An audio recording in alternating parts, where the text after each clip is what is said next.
Good morning students. हम लोग last class में SN1 रिएक्शन पढ़ रहे थे।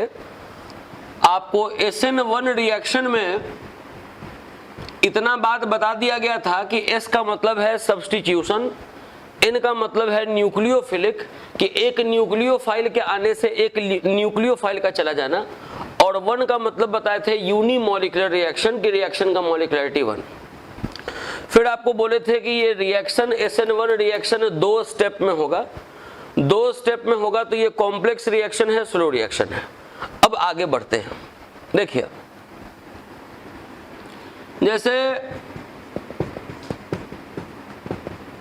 ये अल्काइल हलाइड है, अल्काइल हलाइड, अल्काइल हलाइड का ही ये प्रॉपर्टी है। SN1 रिएक्शन, SN2 रिएक्शन, ये न्यूक्लियोफाइल है OH minus.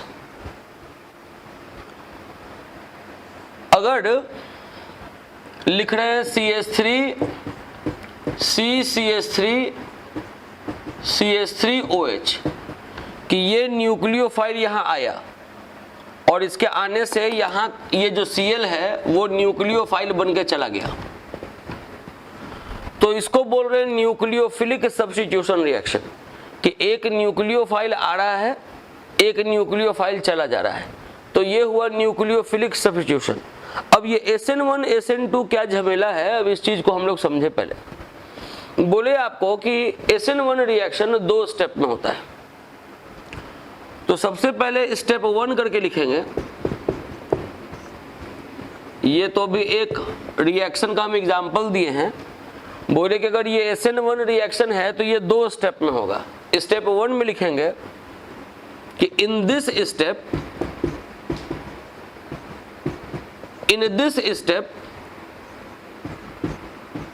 Carbocation is formed.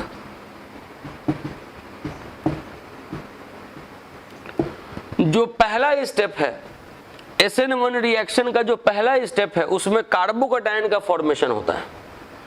मतलब ये जो अल्काइल हलाइड है, ये जो अल्काइल हलाइड है, सबसे पहले ये हलाइड आयन अलग हो जाएगा। जैसे ही ये अलग होगा तो इस कार्बन के पास केवल 3 बॉन्ड बचेगा, तो इसका ज्योमेट्री इस तरीके से बना दिए ट्राइगोनल प्लेनर। और ये Cl माइनस अगर अलग हो गया तो इसके पास पॉजिटिव चार्ज आ जाएगा इस कार्बन के पास। ये हो गया कार्बोकटायन का बनना। पहला स्टेप में ये होगा। सबसे पहला स्टेप में SN1 रिएक्शन के पहला स्टेप में ये कार्बोकटायन का फॉर्मेशन होगा। इसी में लिख रहे हैं कि this step is slow, this step is slow. दिमाग में रखना है कि SN1 रिएक्शन में बताए थे कि ये रिएक्शन 2 स्टेप में होगा, तो वैसा कोई भी रिएक्शन जो 2 स्टेप में होता है वो स्लो होता है। लेकिन अगर स्लो होता है तो इसका हर स्टेप स्लो नहीं होता है, कोई एक ही स्टेप स्लो होता है। तो इसमें ये वाला स्टेप स्लो है, स्टेप 1 स्लो है, जिसमें कार्बोकटायन बनता है वो स्लो है। अगर आपको केमिकल काइनेटिक्स का बात अगर याद हो तो केमिकल काइनेटिक्स में बताया गया था कि स्लोएस्ट स्टेप जो होता है, स्लोएस्ट स्टेप किसी भी मल्टी स्टेप रिएक्शन का, वो रेट डिटरमाइनिंग स्टेप कहलाता है। तो ये स्टेप रेट डिटरमाइनिंग स्टेप है। कोई भी कॉम्प्लेक्स रिएक्शन का जो स्लोएस्ट स्टेप होता है उसको रेट डिटरमाइनिंग स्टेप कहते हैं। अगर ये SN1 रिएक्शन में ये पहला स्टेप जिसमें कार्बोकटायन बन रहा है, अगर वो स्लो स्टेप है, इसका मतलब कि ये रेट डिटरमाइनिंग स्टेप है। और किसी भी रेट डिटरमाइनिंग स्टेप का जो मॉलिक्युलरिटी होगा वही रिएक्शन का मॉलिक्युलरिटी हो जाएगा।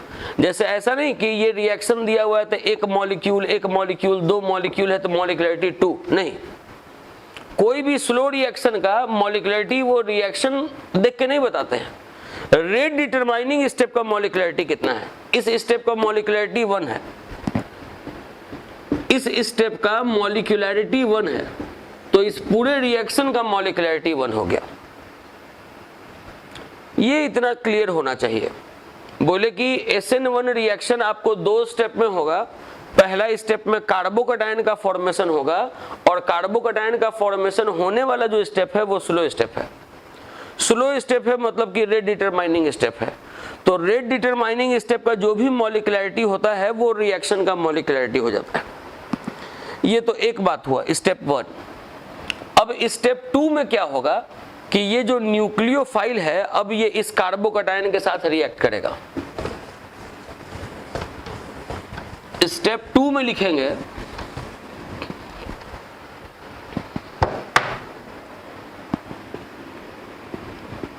स्टेप 2 में लिखेंगे कि इन दिस स्टेप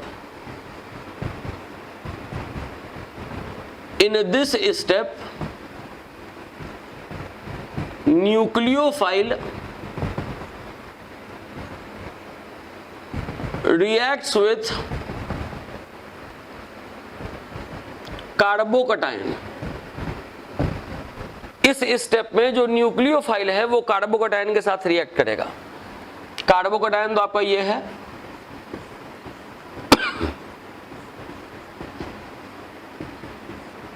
ये न्यूक्लियोफाइल है। आप एक बात सोचिए कि अगर इसका ये इस तरीके का अगर अरेंजमेंट है तो ये जो न्यूक्लियोफाइल है वो इधर से भी आके जुड़ सकता है, इधर से भी आके जुड़ सकता है। दोनों तरफ से एक ही बात है, ये इधर से भी आके जुड़ सकता है, इधर से भी आके जुड़ सकता है।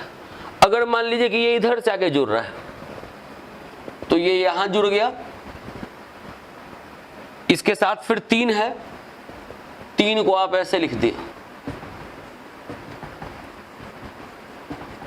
और अगर मान लीजिए कि ये जो न्यूक्लियोफाइल है अगर ये पीछे से अगर इधर से अगर आके जुड़ गया इस तरफ से,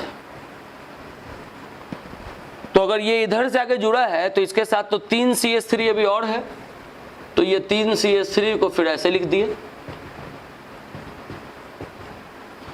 तो ये भी बन सकता है, ये भी बन सकता है। बच्चा बोलता है इसमें दिक्कत क्या है? दिक्कत है स्पेस में डिफरेंट अरेंजमेंट है इसका। ये कंपाउंड का स्पेस में डिफरेंट अरेंजमेंट है। ये जो 4 बॉन्ड है ये जिस प्लेन पर जो एटम अटैच है ये उस प्लेन पे वो एटम अटैच नहीं है। दिमाग में रखना है कि अगर यहाँ पे अगर आप मिरर रख दें तो ये दोनों कंपाउंड एक दूसरे का मिरर इमेज है, और इसको अगर उठा के अगर इस पर रखें तो ये ढक नहीं रहा है।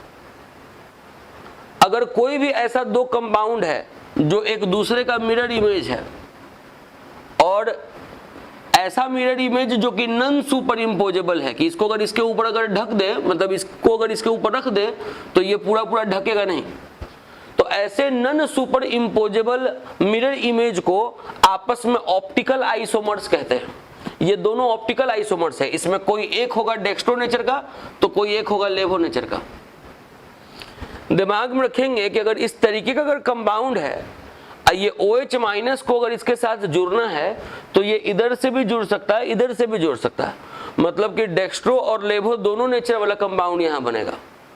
तो आप कह सकते हैं कि ये जो SN1 रिएक्शन आप पढ़ रहे हैं उसमें रेसमिक मिक्सचर का फॉर्मेशन हो रहा है। जब डेक्स्ट्रो लेवो दोनों बन रहा है मतलब कि रेसमिक मिक्सचर का फॉर्मेशन हो रहा है, रेसेमाइजेशन हो रहा है। तो लिखेंगे इसमें ये लाइन कि इन SN1 रिएक्शन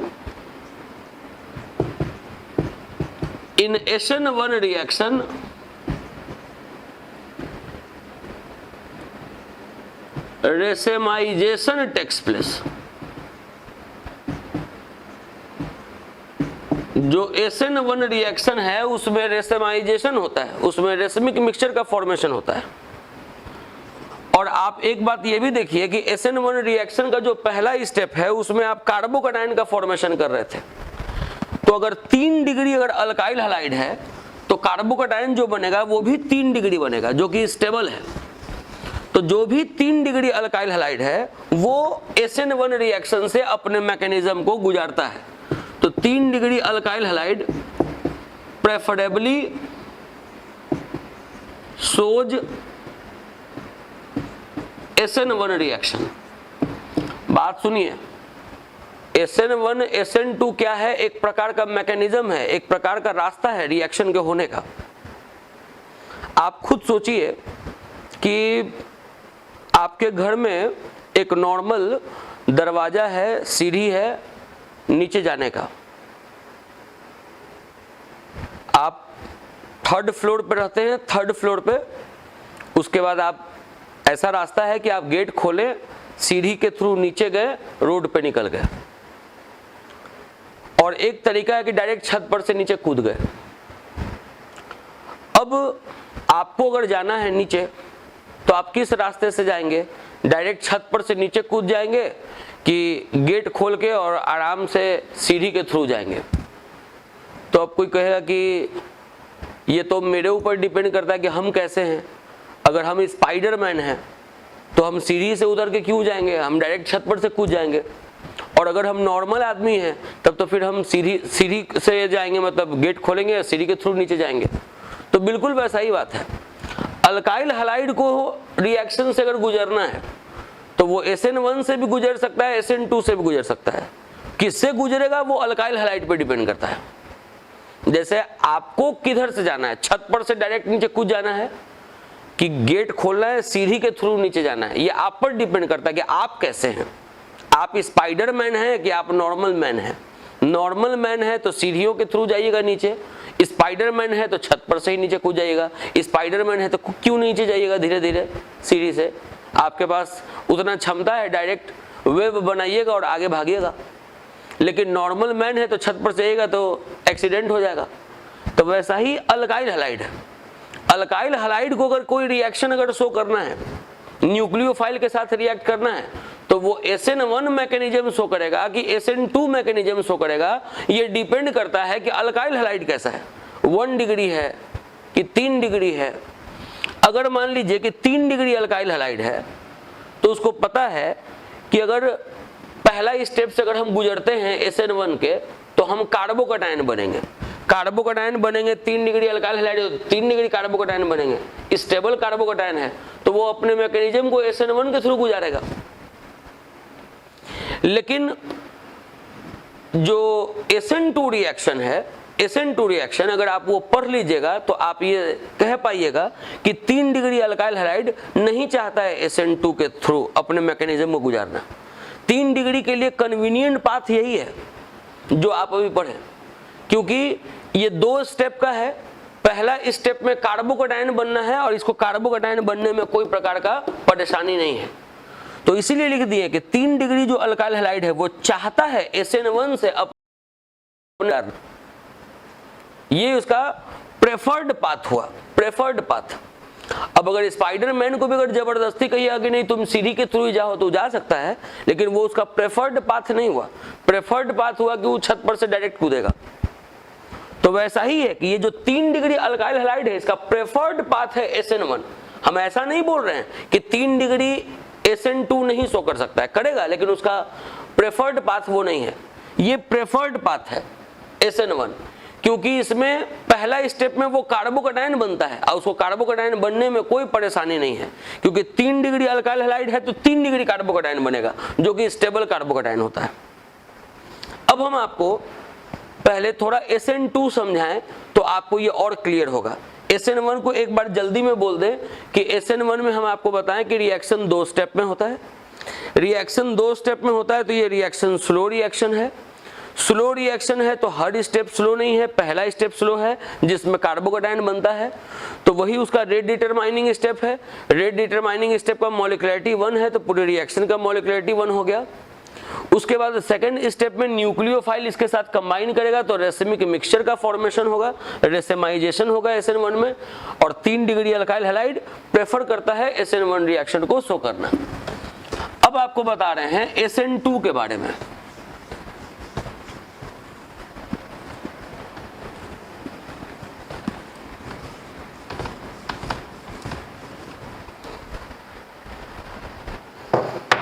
देखिए ये जो SN2 रिएक्शन है इसमें S का मतलब हुआ वही सब्स्टिट्यूशन जो आप SN1 में पढ़ते थे। N का भी मतलब हुआ वही न्यूक्लियोफिलिक कि एक न्यूक्लियोफाइल के आने से एक न्यूक्लियोफाइल का चला जाना, ये हुआ न्यूक्लियोफिलिक सब्स्टिट्यूशन। और 2 हुआ बाई मॉलिक्यूलर रिएक्शन, मतलब रिएक्शन का मॉलिक्युलरिटी 2। SN2 में सबसे पहला लाइन लिखेंगे कि दिस रिएक्शन टेक्स प्लेस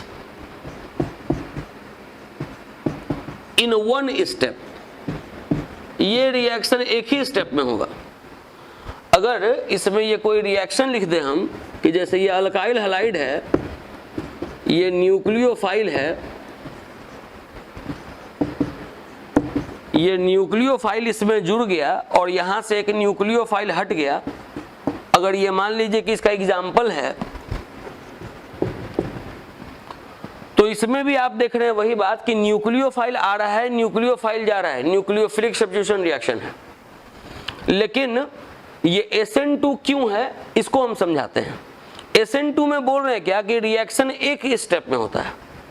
अब कोई बोलेगा एक ही स्टेप में कैसे हो जाएगा, जब तक ये हटेगा नहीं तब तक ये जुटेगा कैसे।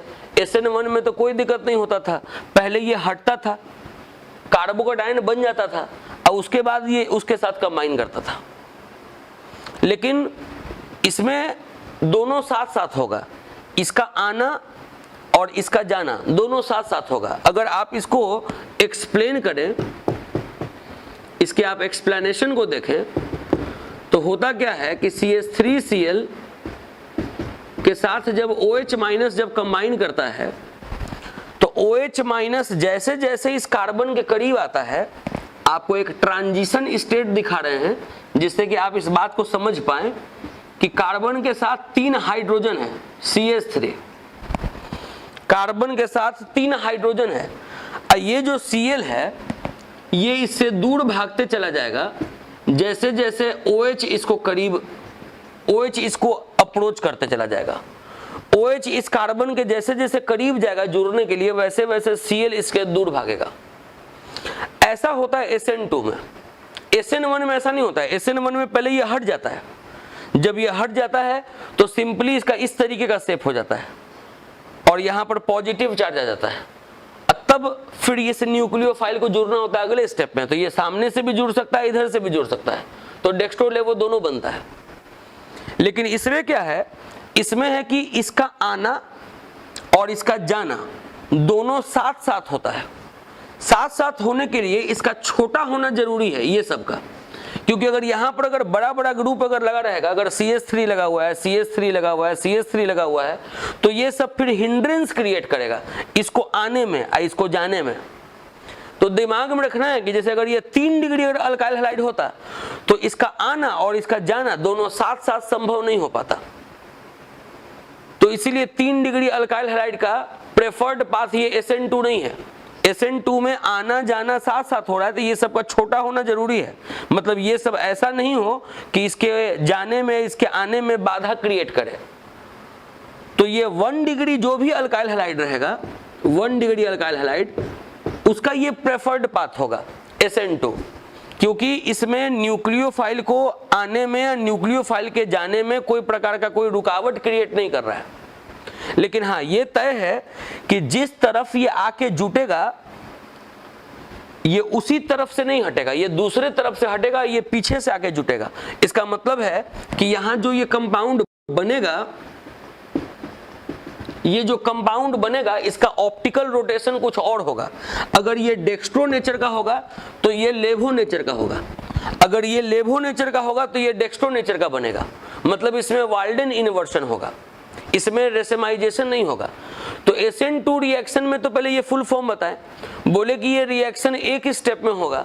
आपको दिखाएं कि ये जो रिएक्शन है एक स्टेप में कैसे होगा, तो इस तरीके से होगा कि इसका न्यूक्लियोफाइल का आना न्यूक्लियोफाइल का जाना दोनों साथ साथ हो रहा है। उसके बाद फिर आपको इसी में लिखना है नीचे कि 1 degree alkyl halide, 1 degree alkyl halide preferably shows this reaction, और उसके बाद इसी में लिखना है कि Walden inversion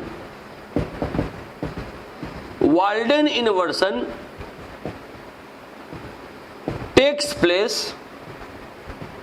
in SN2 reaction। ये SN1 SN2 कंप्लीट हो गया। अब इस पर क्वेश्चन किस तरीके से आएगा SN1 SN2 पर, अब आपको क्वेश्चन सिखा रहे हैं तो इसका जो थ्योरी है और भी क्लियर हो जाएगा। इतना पहले आप नोट कर लीजिए, इसको मिटा दे रहे हैं पहले क्वेश्चन लिखने के लिए।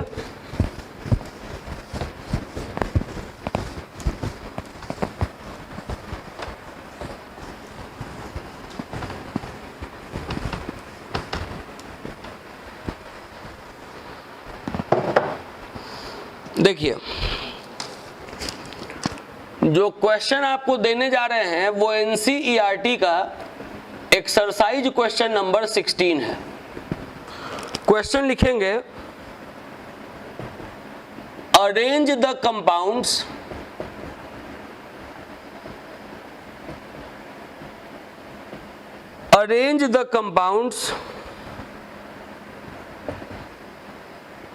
of each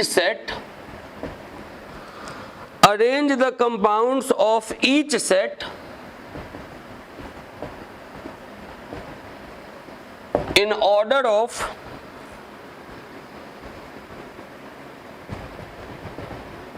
reactivity towards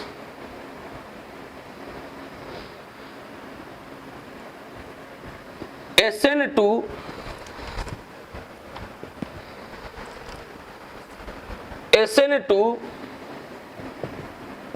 displacement। Arrange the compounds of each set in order of reactivity towards SN2 displacement। Question है 2-bromo 2-methyl butane,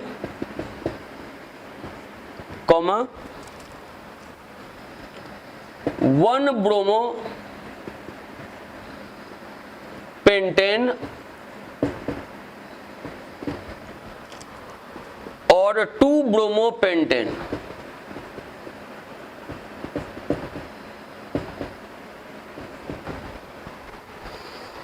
देखिए, पहला जो क्वेश्चन है उसमें 3 कंपाउंड आपको दिया हुआ है। आपको इसमें सजाना है कि किसी भी ऑर्डर में कि SN2 कौन देर से देगा, SN2 कौन जल्दी देगा, SN2 कौन और जल्दी देगा, या SN2 कौन सबसे जल्दी देगा, उससे देर से कौन देगा, सबसे देर से कौन देगा। आप किसी भी ऑर्डर में सजा सकते हैं। ऐसे क्वेश्चन को बनाने के लिए पहले करना क्या चाहिए, जैसे जो भी कंपाउंड दिया हुआ है पहले उसका स्ट्रक्चर लिख लेना चाहिए। जैसे ये है 2-bromo 2-methyl butane, तो पहले लिख दे रहे हैं कि ये है 2-bromo 2-methyl और 4 कार्बन का अल्केन ब्यूटेन। इसको जो भी पहला कंपाउंड दिया हुआ है उसको आप A मान लीजिए। उसके बाद है 1-bromo pentane, ये हुआ 1 2 3 4 5 पेंटेन और 1 पे ब्रोमो, इसको आप B मान लीजिए। 2-bromo pentane, 5 कार्बन का अल्केन है पेंटेन और दूसरा पे ब्रोमीन लगा हुआ है, ये हुआ, इसको आप C मान लीजिए। 3 कंपाउंड हो गया। जो भी कंपाउंड दिया हुआ है आप स्ट्रक्चर लिख के ABC पहले लिख दीजिए। सबसे पहला काम ये करना होता है। उसके बाद फिर आपको ये इंडिकेट कर देना होता है कि ये कितना डिग्री वाला है। अल्काइल हैलाइड तो 3 डिग्री वाला, ये कितना डिग्री वाला है तो ये है 1 डिग्री वाला, ये कितना डिग्री वाला है तो ये है 2 डिग्री वाला। अब आपको क्वेश्चन में SN2 के बारे में पूछ रहा है, आप ये बताइए कि इसमें SN2 कौन जल्दी देगा। तो SN2 जब पढ़े हैं तो आपको बताया गया है कि 1 degree alkyl halide preferably shows this reaction, क्योंकि 1 डिग्री अल्काइल हैलाइड में ये जो कार्बन है इससे कोई बहुत बड़ा बड़ा ग्रुप नहीं जुड़ा हुआ है, तो न्यूक्लियोफाइल का आना और न्यूक्लियोफाइल का जाना दोनों इस कार्बन से आसानी से हो सकता है। 1 डिग्री SN2 जल्दी देता है। तो आपसे पूछ रहा है कि SN2 के ऑर्डर में सजाइए कि कौन SN2 जल्दी देगा, कौन देर से देगा। तो B वाला सबसे जल्दी देगा, इससे 1.5 से कौन देगा? तो जो 2 डिग्री होगा वो इससे 1.5 से देगा।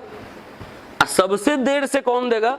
तो A 1.5 से देगा। कहने का मतलब कि ये जो A है वो नहीं चाहेगा SN2 शो करना, इसका प्रेफर्ड पाथ SN1 है। तो आपको SN2 में पूछ रहा है कि SN2 में ये तीनों कंपाउंड को सजाओ कि कौन जल्दी देगा या कौन 1.5 से देगा। तो SN2 का ये प्रेफर्ड पाथ सो है, मतलब जो ये 1 डिग्री है और 1 डिग्री का प्रेफर्ड पाथ SN2 होता है, तो ये सबसे जल्दी देगा SN2 और ये सबसे 1.5 से देगा SN2। तो ये ऑर्डर हो गया। इसी तरीके से आपको अगला क्वेश्चन दे रहे हैं, उसमें भी आपको पहले स्ट्रक्चर लिखना होगा, ये डिग्री इंडिकेट करना होगा, अब फिर आप सजा पाएंगे SN2 में। तो दे रहे हैं सवाल,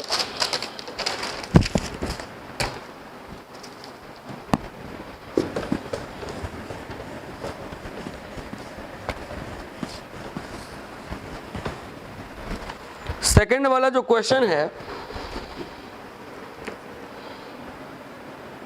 वो है 1 bromo 3 methyl 1 bromo 3 methyl butane. दूसरा कंपाउंड है 2 ब्रोमो 2 मिथाइल ब्यूटेन। तीसरा है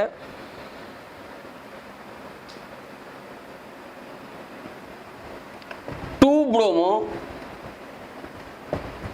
3 मिथाइल 2 ब्रोमो 3 मिथाइल ब्यूटेन। अब देखिए, ये 3 कंपाउंड आपको दे दिया और इन 3 कंपाउंड को भी आपको SN2 में सजाना है कि कौन सबसे जल्दी देगा SN2, कौन 1.5 से देगा। ऐसा क्वेश्चन बनाने के लिए पहले स्ट्रक्चर बनाना पड़ता है। जैसे ब्यूटेन है, 4 कार्बन का अल्केन ब्यूटेन, तीसरा पर मिथाइल है और पहला कार्बन पर ब्रोमो है, तो ये हो गया 1 ब्रोमो 3 मिथाइल ब्यूटेन। पहले इसका स्ट्रक्चर लिख दिया, ये है 2 पर ब्रोमो 2 पर मिथाइल ब्यूटेन, इसका भी स्ट्रक्चर लिखा गया। ये है 2 पर ब्रोमो 3 पर मिथाइल ब्यूटेन। पुराने किताब में यहां पर 3 ब्रोमो 2 मिथाइल दिया हुआ होगा, जो कि गलत नाम है, हम नाम को सुधार के लिख दिए। अब देखिए, पहले जो आपको नाम दिया हुआ है स्ट्रक्चर लिख दीजिएगा, उसके बाद आपको एक को A मान लेना है, एक को B मान लेना है, एक को C मान लेना है और सब का डिग्री इंडिकेट कर देना है। ये कितना डिग्री वाला अल्काइल हैलाइड है? तो 1 डिग्री वाला। ये कितना वाला है? तो 3 डिग्री वाला। और ये कितना डिग्री वाला है? तो 2 डिग्री वाला। अगर आपसे कोई पूछे कि SN2 इसमें से कौन जल्दी देगा, तो सबसे जल्दी SN2 देगा 1 डिग्री वाला। इससे 1.5 से कौन देगा? तो C। और इससे 1.5 से कौन देगा? तो B। तो इसी तरीके से आपको क्वेश्चन करना है, इसको भी नोट कर लीजिए। अब देखिए, इसी क्वेश्चन में एक क्वेश्चन और है। जैसे आप अभी ये जो 2 क्वेश्चन किए, ये दोनों क्वेश्चन बनाने में थोड़ा भी तकलीफ नहीं हुआ। वो इसलिए क्योंकि 3 कंपाउंड को सजाना था SN2 के ऑर्डर में, तो एक 1 डिग्री दिया रहता था, एक 2 डिग्री, एक 3 डिग्री। तो 1 डिग्री वाले को आप लिख देते थे कि SN2 सबसे जल्दी देगा और 3 डिग्री वाले को सबसे 1.5 से देगा। कभी कभी ऐसा होगा कि जितना भी कंपाउंड दिया रहेगा सब 1 ही डिग्री रहेगा और उसके बाद उसमें आपको अरेंज करना होगा, तो वहां थोड़ा प्रॉब्लम होगा। अगर आप ध्यान से देखेंगे तो कोई प्रॉब्लम नहीं होगा। दिखाते हैं वो क्वेश्चन। 3rd नंबर है क्वेश्चन इसका। 1 ब्रोमो ब्यूटेन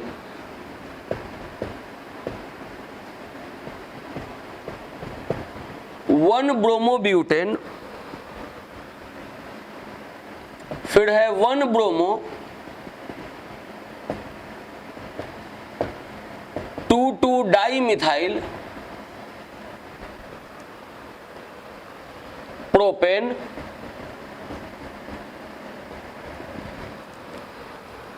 फिर है 1 ब्रोमो 2 मिथाइल ब्यूटेन, और एक और है 1 ब्रोमो 3 मिथाइल ब्यूटेन। 4 कंपाउंड है और इनको सजाना है। सबसे पहले चारों का स्ट्रक्चर हम लिख रहे हैं। 1 bromo butane, 1 carbon 2 carbon 3 carbon 4 carbon और पहला पर bromine. 1 bromo 2 di methyl propane, ये हुआ 2 पर मिथाइल, ये हुआ 2 पर मिथाइल और ये हुआ 1 पर ब्रोमीन।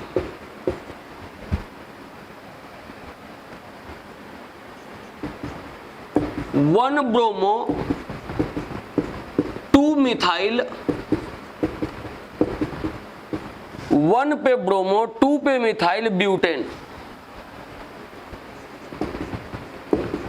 और एक है 1 ब्रोमो 3 पर मिथाइल ब्यूटेन। आप देखें अगर इसको A, इसको B, इसको C और इसको D अगर लिख के कि ये वाला 1 डिग्री है, ये वाला भी 1 डिग्री है, ये वाला भी 1 डिग्री है, ये वाला भी 1 डिग्री है, SN2 कौन सबसे जल्दी शो करेगा? तो SN2 में होता क्या है, एक न्यूक्लियोफाइल का आना एक न्यूक्लियोफाइल का जाना, दोनों का साथ साथ। तो जिसमें हिंड्रेंस सबसे कम होगा वो SN2 सबसे जल्दी देगा। तो हिंड्रेंस सबसे कम इसमें है, इसमें कोई ब्रांच नहीं है, तो ये SN2 सबसे जल्दी देगा, ये क्लियर है। ये सबसे देर से देगा क्योंकि इसमें ब्रांच ज्यादा है, ये सबसे देर से देगा।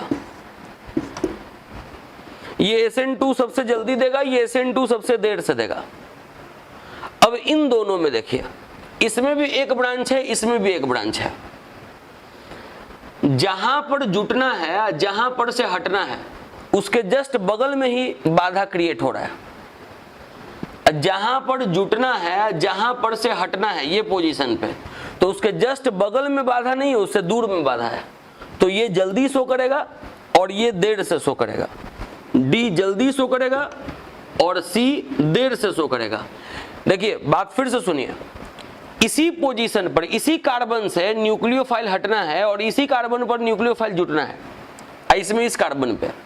तो इसके जस्ट बगल वाला कार्बन खाली है, उसके बगल वाले कार्बन पे ब्रांच लगा हुआ है, इसके बगल वाले कार्बन पे ही ब्रांच लगा हुआ है।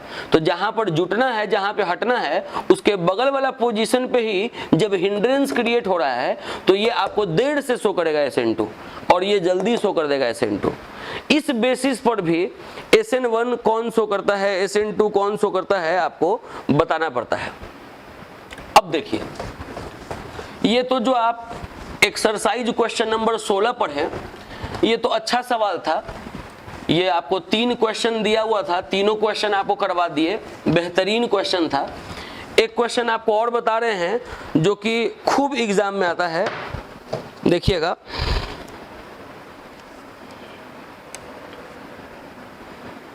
NCERT का एग्जाम्पल है 9 नंबर कि which compound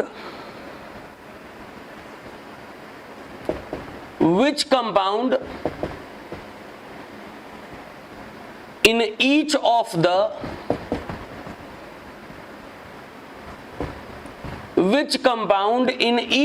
the following pairs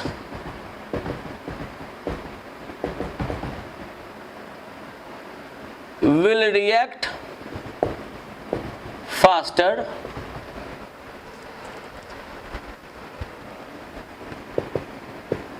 in SN2 reaction with OH। कहता है कि अभी आपको पेयर ऑफ कंपाउंड दिया जाएगा और आपसे पूछा जाएगा कि कौन SN2 सबसे जल्दी शो करेगा। देखिए 2 है, एक है CH3Br और CH3I, इसमें कौन SN2 जल्दी देगा? और एक है CH3(3CCl) और एक है CH3Cl। देखिए इस पेयर ऑफ कंपाउंड में बोल रहा है कि SN2 कौन जल्दी देगा। तो ये सिंपल सा बात है, ये देखिए 3 डिग्री है और ये देखिए 1 डिग्री है, तो कौन जल्दी शो करेगा? ये जल्दी शो करेगा SN2। लेकिन इसमें ये भी 1 डिग्री है और ये भी 1 डिग्री है। हाँ, कोई लेस और कोई मोर सब्स्टिट्यूटेड नहीं है, केवल हैलोजन का फर्क है। तो अभी तो हम इसका आंसर आपको टिक लगा दे रहे हैं, लेकिन आप एकदम दिमाग में एक बात को रख लीजिए कि जैसे कभी भी अगर आपको डिफरेंट हैलोजन केवल कर देगा, दोनों 1 डिग्री रहेगा, केवल डिफरेंट हैलोजन कर देगा, तो आप दिमाग में रखिएगा कि आयोडीन जिसमें होगा वो SN2 जल्दी देगा। ये बात याद रखिएगा, नोट करके लिख दीजिएगा कि out of all halogens iodine is better leaving group. सबसे जल्दी भागने में आयोडीन सबसे जल्दी भागेगा। यही लाइन रीजन लिखिएगा, सारे हैलोजन्स में आयोडीन सबसे जल्दी भागता है। अगर दोनों 1 डिग्री हो, दोनों 1 डिग्री में ही अगर कंपेयर करना हो, दोनों इक्वली सब्स्टिट्यूटेड हो, तो जिसमें आयोडीन होगा वो जल्दी SN2 शो करेगा। तो ये SN1 SN2 का हम क्वेश्चंस आपको करवाए, SN1 SN2 आपको बताए, दोनों के बीच में डिफरेंस बताए कि किसमें रेसिमिक मिक्सचर बनेगा, किसमें वाल्डेन इन्वर्सन बनेगा। तो ये सब आप इतना दूर पढ़ के रखिएगा। अब इसके अगले क्लास में हम लोग आगे पढ़ेंगे। अब ये चैप्टर कंप्लीट पे ही है, बहुत जल्दी खत्म हो जाने वाला है, 2 क्लास में ये चैप्टर कंप्लीट हो जाएगा। आज के लिए इतना ही, इनफ फॉर द डे।